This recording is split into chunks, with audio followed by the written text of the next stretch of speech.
ลมหนาวพัดมาอีกแล้วน้องแก้วคงหลงคอยพี่เคยสัญญาให้ไว้จะกลับไปหาคนดีเพราะน้องพี่คงจะกลัวลมหนาวพัดมาอีกคนหนาวกระมนหัวใจ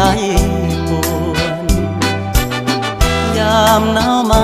ห่างน้องเจ้าคงมองและรำครวญลมหนาวจะหวนกลับไปฟ้าเอ่ยโปรดเห็นฟ้าโปรดเป็นพยานให้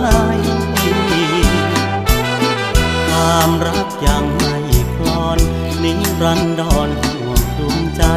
จากเจ้าไกลเพราะจนลมหนาวพัดมาอีกแล้วน้องแก้วคงหลงคอยมนจากน้องมาสร้างตัวอย่าได้กลัวรักจะปนให้น้องทนน้ำ